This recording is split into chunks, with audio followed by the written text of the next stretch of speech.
الحمدللہ والصلاة والسلام علی رسول اللہ وعلی آلہ وصحبہ ومن والہ اما بعد۔ خواتین و حضرات، السلام علیکم ورحمۃ اللہ وبرکاتہ۔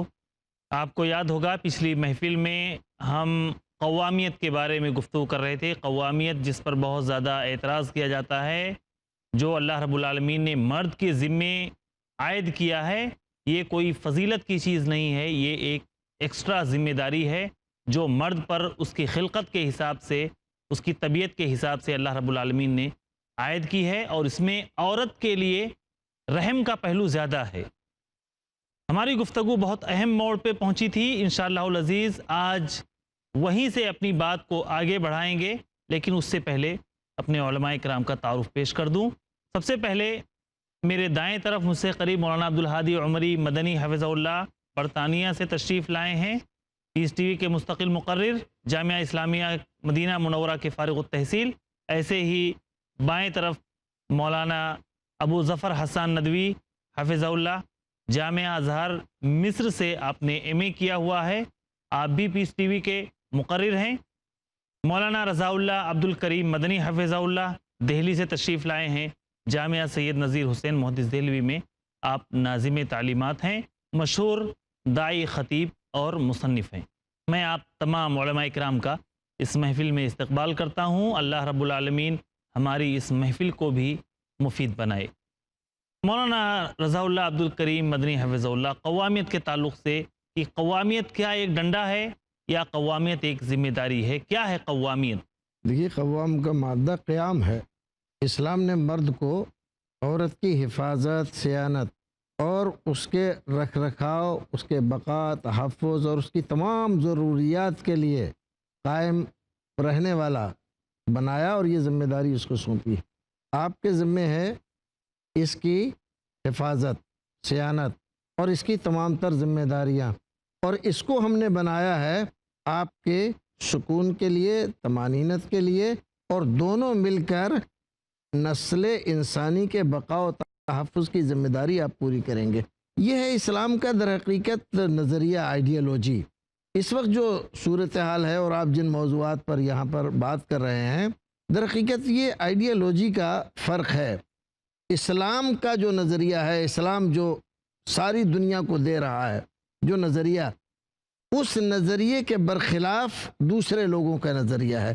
اسلام کی اس بات کو اپنے لیے، اپنے نظریے، اپنے سماج، اپنے کلچر کے لیے موت تصور کرتے ہیں، کیونکہ ان کے یہاں جو مرد و زن کا تصور ہے وہ اس سے بالکل الگ ہے۔ وہ وہاں پر سارا نظام مفاد پرستی پر کھڑا ہوا ہے۔ مرد اپنی مفاد پرستی میں لگا ہوا ہے، حکومت اپنی مفاد پرستی میں لگی ہوئی ہے، کمپنی والا اپنی مفاد پرستی میں ہے، فیکٹری والا اپنی مفاد پرستی میں ہے۔ میرا خود غرضی اور مفاد پرستی پہ سارا نظام ان کا ٹکا ہوا، اور ہمارے یہاں ایثار، قربانی، حفاظت و صیانت، عفت و عصمت، تو دیکھیے بالکل الگ الگ معاملہ ہے۔ اس لیے اب ان دونوں کو، دونوں نظریوں کو ایک نہیں کیا جا سکتا، لیکن دیکھنے والی نظروں کو یہ دیکھنا چاہیے کہ اس کے اندر کیا بھلائی ہے اور اس کے اندر کیا بھلائی ہے۔ اب اگر دونوں کو آپ مطالعہ کر کے، دونوں آئیڈیالوجی کو، پھر آپ کوئی نتیجہ نکالتے ہیں، تب تو آپ کی بات کچھ قابل سماعت ہو سکتی ہے۔ ورنہ یوں ہی خالی پروپیگنڈا کرنا، آپ یہ چاہیں کہ دوسرے نظریے کو آپ بغیر کسی وجہ کے، بغیر کسی معقول دلیل کے رد کر دیں اور اپنی بے حیائی کو بڑھاوا دے کر اس کو مزین کر دیں، تو یہ بات غیر معقول ہے۔ اس میں صرف میں سمجھتا ہوں کہ یہ صرف مفاد پرستی کی حد تک کی بات نہیں ہے، یہ آئیڈیالوجی، کیونکہ دونوں برابر کی آئیڈیالوجی یا نظریے نہیں ہیں۔ ایک رب العالمین کا قانون ہے، اور ایک انسان اپنے مفاد اور اپنی خود غرضی کی وجہ سے ان چیزوں کو استعمال کر رہا ہے۔ ان کے پاس بھی نظریہ کوئی ٹھوس ایسا نہیں ہے۔ اب جو لوگ مثلاً آزادی نسواں کی بات، یکسانیت کی بات اور مرد کا ڈومینیشن ختم کرنے والی بات کرتے ہیں، ان سے آپ پوچھیں دو ٹوک الفاظ میں آپ کہنا کیا چاہتے ہیں۔ کوئی ایسا نظریہ نہیں ہے جس کو آپ کے سامنے وہ پیش کر سکیں کہ ہم اس سے مراد یہ لیتے ہیں یا یہ کہنا چاہتے ہیں۔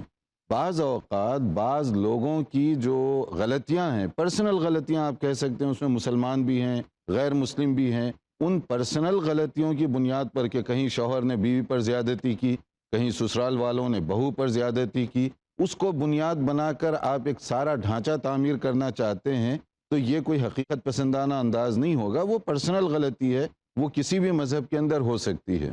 بالکل صحیح بات ہے۔ مولانا ندوی صاحب، قوامیت کے تعلق سے ہی، چونکہ میں نہیں چاہتا کہ اس کا کوئی گوشہ تیسنا رہے، کیا عورت قوامیت کا یہ کردار نہیں نبھا سکتی؟ مرد ہی کو کیوں دیا گیا؟ مطلب عورت کی فطرت، عورت کی طبیعت سے کیا یہ مخالف ہے یا عین مطابق ہے؟ عورت کو کن چیزوں میں یہ مرد کی محتاج ہوتی ہے؟ یہ کیا عورت آزاد نہیں ہو سکتی؟ جیسا کہ آج بہت ساری عورتوں کو آپ دیکھتے ہیں کہ وہ کہتی ہیں کہ ہاں آپ مرد جو کر سکتا ہے ہم بھی کر سکتے ہیں، وہ بھی پائلٹ ہے ہم بھی پائلٹ ہیں، وہ بھی منیجر ہے سی ای او ہے ہم بھی سی ای او کمپنی کے بن رہے ہیں، ہمارے بھی امتیازات بہت زیادہ ہیں۔ مثلا ICICI بینک کا چیف ایگزیکٹو آفیسر دیکھیں، وہ بھی ایک عورت ہے۔ اس طرح کے دعوے کیے جاتے ہیں، تو یہ قوامیت کا جو مسئلہ ہے مرد ہی کو کیوں دیا گیا؟ کیا صرف خرچ کرنے کی وجہ سے کہ مرد خرچ کرتا ہے اس لیے وہ قوم کا سربراہ ہے، اپنی فیملی کا، اپنی اسرے کا سربراہ ہے؟ دیکھیے مولانا، کر سکنا یا ہونا یہ مسئلہ نہیں ہے، آدمی کچھ بھی کر سکتا ہے۔ قوام کو سمجھنے کے لیے آپ کو دو چیزیں دیکھنی پڑیں گی، اور میں آپ کو واقعہ بتاتا ہوں، کیونکہ آپ یہ نہ کہیے گا کہ وہ تورات ہے، موسیٰ ہے، وہ نبی ہیں، تو نبیوں کی چیزوں کو تو ہم لے سکتے ہیں۔ جی وہ جب مصر سے مدین آئے ہیں تو درخت کے نیچے جب ٹھہرے ہیں جہاں پہ لوگ پانی وغیرہ بھر رہے تھے، تو دیکھا کہ دو خاتون کھڑی ہوئی ہیں کونے میں، تو پوچھا بھئی کہ معاملہ کیا ہے؟ تو کہا قالتا لا نسقی حتیٰ یصدر الرعاء وابونا شیخ کبیر۔ پہلی بات ان دونوں نے یہ بات کہی کہ دیکھو ہم اس بھیڑ میں جاتے نہیں، باپ بوڑھے ہیں، یہ کام کرنا پڑ رہا ہے ہم کو، بالکل صحیح بات، ضرورت ہے، ہم کو کرنا پڑ رہا ہے، ہم بھیڑ میں جائیں گے نہیں۔ تو انہوں نے پہلا کام یہ کیا کہ اختلاط سے اپنے کو دور رکھا، اور پھر جب موسیٰ علیہ السلام کو بلانے آئی ہے جہاں احداہما تمشی علی الاستحیاء، تو موسیٰ علیہ السلام نے، اب یہ دیکھیے یہ کریکٹر ہے قوام، یہ قوامیت یہ بھی ہے، تم پیچھے رہو میں آگے چلتا ہوں جی، اس کے سراپا پہ نظر نہ پڑنے پائے، اور اگر سامنے تو کوئی حملہ ہو، کوئی تکلیف ہو، ہم بچائیں۔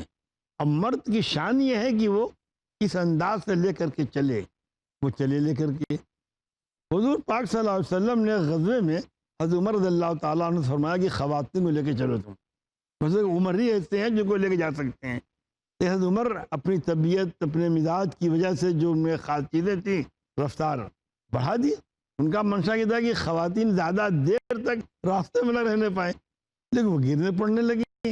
حضور پاک صلی اللہ علیہ وسلم نے آواز دی، یا عمر رفقاً بالقواریر، وہاں ان کو قواریر کہا ہے، آبگین ہیں ان کے ساتھ۔ تو نبی ان کو آبگینہ سمجھتا ہے۔ اسلام کی نگاہ میں یہ موسٹ پروٹیکٹڈ صنف ہیں، یہ ان کو پروٹیکشن ملنا ہی چاہیے۔ اب اگر اس کے خلاف کچھ ہوتا ہے تو وہ تبدیلی مزاج ہے۔ ہم یہ نہیں کہتے کہ وہ تبدیلی مزاج نہ ہو، حالات ہوتے ہیں، اگر کسی کا مزاج بدل جائے اور خوشبو کی مہک نہ جائے تو خوشبو میں مسئلہ نہیں اٹھے گا۔ اب رہا یہ مطلب کہ خاتون کا کیوں نہیں کیا جائے، تو حضرت شعیب علیہ السلام کی لڑکیاں باپ کو سنبھال نہیں تھی، ضرورت۔ حضرت خدیجہ کبریٰ رضی اللہ تعالیٰ عنہ، اگر مجھ کو علماء معاف کرے تو کہے، حضور پاک صلی اللہ علیہ وسلم کو انہوں نے سنبھالا۔ وہ یعنی آپ کوئی ہنگامہ نہ کرے میرے خلاف، نہیں ہنگامے والی کوئی بات نہیں، یہ حدیث میں یہ چیز موجود ہے۔ انہوں نے سب کچھ اپنا لگا اللہ کے رسول نے صلی اللہ علیہ وسلم نے خود اس بات کا اعتراف کیا کہ جب لوگوں نے مجھے اپنے مال سے محروم کیا تو خدیجہ نے مجھے کیا کہ نہیں کیا، لیکن اس کے باوجود قوام حضور پاک ہی رہے، بچے شوہر بھی، بچے نبی بھی، خدیجہ قوام نہیں تھی۔ بالکل صحیح بات ہے۔ ناظرین کرام، آپ نے سنا ہمارے محترم علماء کرام کی آراء، مشاہدات، تجربات قرآن و سنت کی روشنی میں، ان کی دلیلوں کو آپ نے سنا۔ آپ کو یہ ساری باتیں سننے کے بعد اندازہ ہوا ہوگا کہ اللہ رب العالمین نے یہ جو دین ہمیں دیا ہے کتنا قیمتی ہے، اور اس کی حفاظت کس قدر ہمارے لیے ضروری ہے۔ ان تنصروا اللہ ینصرکم ویثبت اقدامکم، اگر تم اللہ کی مدد کرو گے تو اللہ تمہاری مدد کرے گا اور تمہارے قدموں کو جمائے گا۔ اللہ کی مدد کرنے کا مطلب یہی ہے کہ اللہ کے دین کی مدد کرو، اور اس کے دفاع کے لیے جتنا بھی ہو سکتا ہے آپ کوشش کرتے رہو۔ بقیہ باتیں، بقیہ جو اشکالات ہیں انشاءاللہ العزیز ہم بریک کے بعد اپنے علماء کرام کے سامنے پیش کریں گے اور اس کا حل جاننے کی کوشش کریں گے. تب تک کے لیے اجازت دیجیے. السلام علیکم ورحمۃ اللہ وبرکاتہ. السلام علیکم ورحمۃ اللہ وبرکاتہ. ناظرین کرام، وقفے کے بعد دوبارہ آپ کا استقبال ہے اور ہم وہ اشکالات آگے بڑھاتے ہیں جو ہم نے وقفے سے پہلے ادھورا چھوڑ دیا تھا. ہماری گفتگو قوامیت کے سلسلے میں چل رہی تھی کہ مرد اپنی فیملی کا، اپنے اسرے کا سربراہ ہے. میں سب سے پہلے مولانا رضا اللہ عبد الکریم مدنی حفظہ اللہ سے یہ درخواست کروں گا کہ ذرا اس پہ روشنی ڈالیں کہ بہت سارے سربراہ ایسے ہوتے ہیں یا اپنی فیملی کا جو ذمہ دار ہوتا ہے اس کا بہانہ بنا کر ناجائز استعمال کرتا ہے قوامیت کا. تو کیا شریعت نے ایسی صورت میں بھی عورت کو مجبور رکھا ہے کہ وہ اس کے ظلم کی چکی میں پیستی رہے؟ کیا کرے؟ دیکھیے، ظلم مرد کا عورت پہ ہو یا عورت کا مرد پہ ہو، عورت بھی ظلم کرتی ہے. عورت بھی ظلم کرتی ہے. کتنے ہمارے یہاں آئے دن اخباروں میں، ٹی وی پہ، بلکہ آج کل تو ہماری فلموں میں دکھایا جا رہا ہے عورتوں کی ظلم اور زیادتی. بلکہ ہمارے دلی میں ایک انجمن بنی ہوئی ہے جو عورتوں کے ظلم سے نجات کے لیے مردوں نے بنائی ہے. پہلے کبھی ادھر بنائی تھی، اب یہ ادھر الٹی ہو رہی ہے. تو ایسا نہیں، ظلم کوئی بھی کر سکتا ہے. ظلم کو کوئی بھی آسمانی دین لیکن شریعت کا آڑ لے کے جو کرتے ہیں، کسی کی آڑ لے کر اگر کرتا ہے تو وہ اس کی اپنی غلطی ہے. اس کا شریعت میں دوش کیا ہے؟ کوئی آدمی آپ کی آڑ لے کر کوئی کسی آدمی کو دھوکہ دے دے، اس میں آپ کا کیا قصور ہے؟ قصور تو اس کا ہے نا کہ اس نے دھوکہ دیا اس کو. آپ کی شرافت کو دیکھ کر یا آپ کی شخصیت کا نام لے کر کسی آدمی نے اپنا کام پورا کر لیا تو اس میں آپ کا تو کوئی قصور ہے نہیں. تو شریعت کا اس میں کوئی قصور ہے نہیں. قصور تو اس آدمی کا ہے جو غلط کر رہا ہے. پریشانی اس وقت یہی ہے کہ آج کل جو معاندین اسلام ہیں وہ اسلام کو، یعنی اس کی تعلیمات جس کا مصدر کتاب و سنت ہے، اس کو نہیں دیکھتے. وہاں سے اسلام کو نہیں سمجھتے. وہ کہاں سے سمجھتے؟ مسلم سماج سے سمجھتے ہیں. مسلم سماج میں کیا ہو رہا ہے؟ کوئی جاہل جو احکام اسلامی سے سراسر ناواقف ہے اپنی بیوی کو مار رہا ہے، کوئی شراب پی کر مار رہا ہے، کوئی بچوں کا ہاتھ پیر توڑ رہا ہے، کوئی کچھ کر رہا ہے.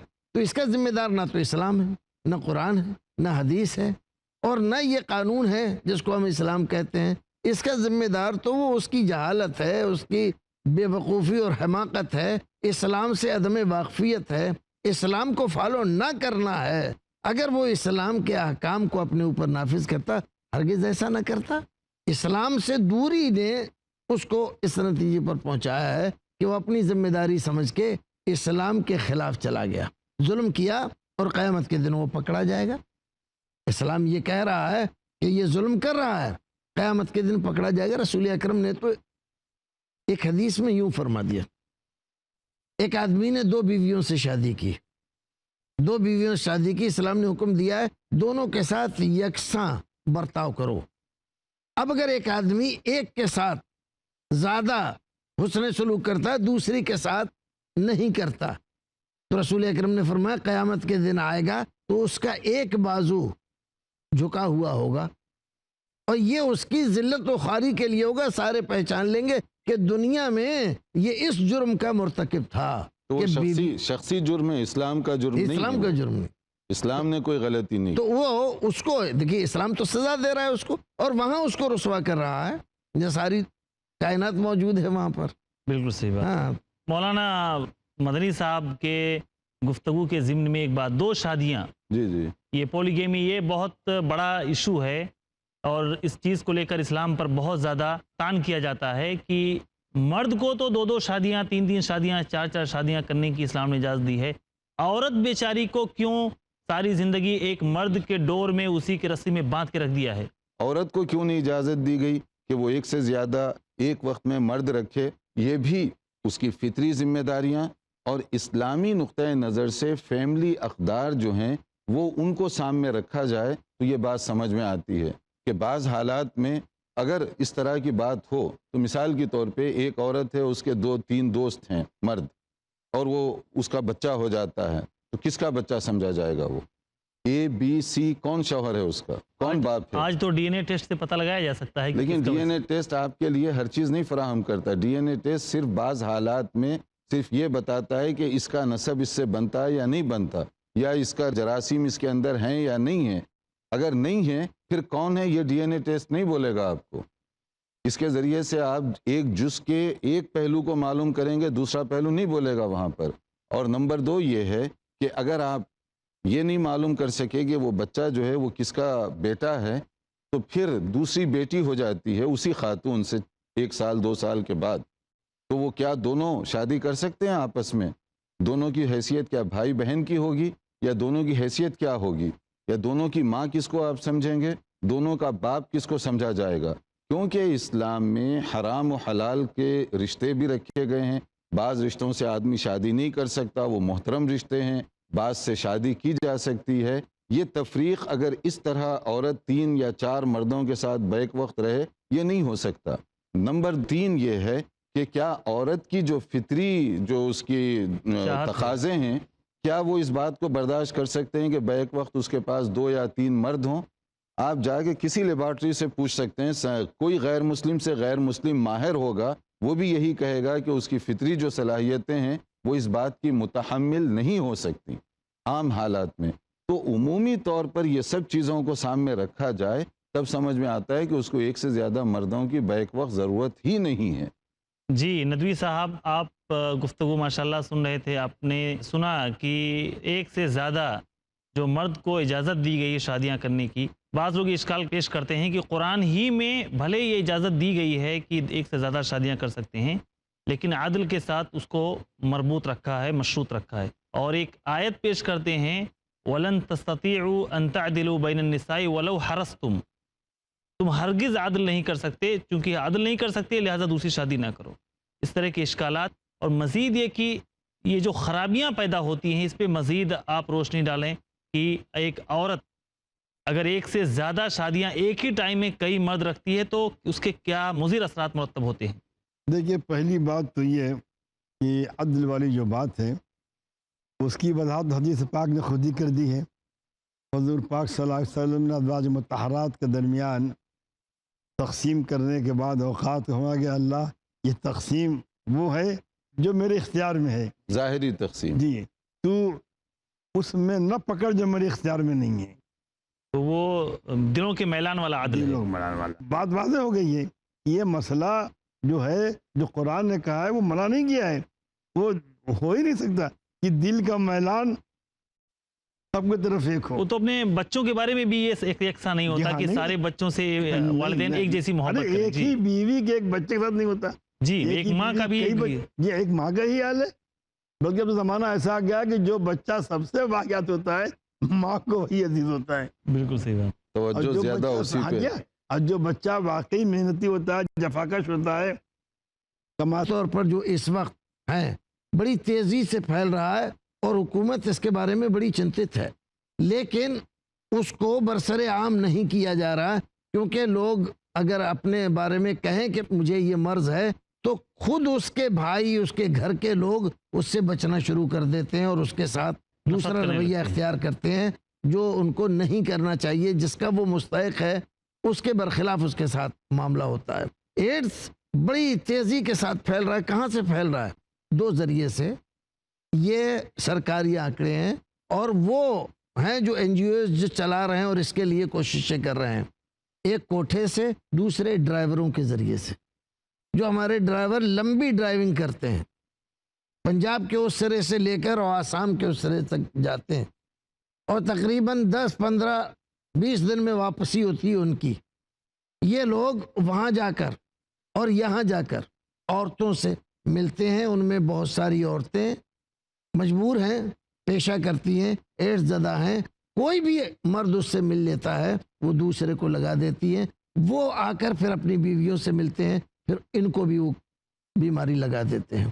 اس طرح سے یہ بیماری بڑھتی چلی جا رہی ہے اور ساری انسانیت آج اس سے خطرہ محسوس کر رہی ہے. جی جزاک اللہ خیر مولانا. آپ کی بات مکمل نہیں ہوئی، لیکن معذرت کے ساتھ ہم اپنے ناظرین کرام سے، اپنے مشاہدین کرام سے اجازت چاہتے ہیں.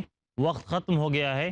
انشاءاللہ العزیز چونکہ بات اتنی اہم ہے اور یہ موضوع اتنا حساس ہے کہ ہم اس کے کسی بھی جزئیے کو تشنا نہیں چھوڑ سکتے. کہیں ایسا نہ ہو کہ ہمارے ناظرین کے ذہنوں میں شبہ باقی رہے اور اسلام کے تعلق سے غلط فہمی نہ پیدا ہو جائے. اسی لیے آپ غور سے سنیں، ہر چیز کو یاد کرنے کی کوشش کریں، تاکہ مارکیٹ میں اور چلتے پھرتے اپنے سماج میں اگر آپ کو اس طرح کے شبہات کا سامنا کرنا پڑے تو آپ حقیقی معنوں میں اسلام کی روشنی ان تک پہنچا سکیں. اللہ رب العالمین سے دعا ہے کہ اللہ تعالی ہمیں اسلام کی صحیح سمجھ عطا فرمائے. آمین. وآخر دعوانا الحمدللہ رب العالمین. والسلام علیکم ورحمۃ اللہ وبرکاتہ.